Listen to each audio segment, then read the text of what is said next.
35 yoshda 1.650.000 so'm pul topadi. Pulini olmayman. O'zi onam siz ishlatib beradi. Shunday xursand bo'lib ketaman. Yaxshiyam o'stirgan ekanman bolam, aylanay.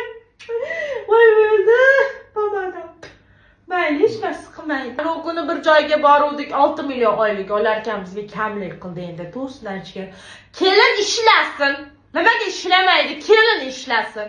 Kelin odam emas. Odam qizda bizga qiz bo'ladi.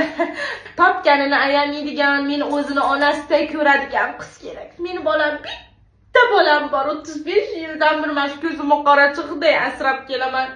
Italianskiy mebeldan qilsin, turetskilardan qilsin. Kiymasam ham kiydirdim. Yemasam ham yedirdim mana shu bolam. Kelinim ham endi shunaqa qilsa bizga qulchilik deb bekorga aytilmaydi. Shu ko'ynimizni olib, kasal bo'lganda ukol-pukollarni qilib, qarab, har tomonlama zo'r bo'lsin deyman-da. Eram kerak menga, agar bo'lsa yaxshi toparman, tutarman. Bolamni qattiq gapirmasin, qo'rqitib qo'ysa,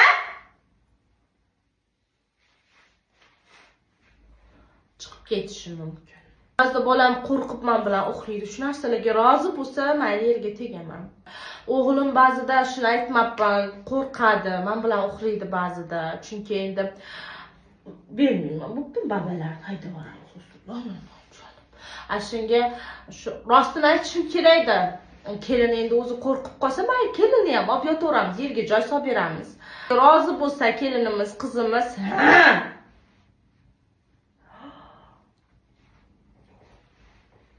turolmaydi. Seni raso boya aytishing kerak edi.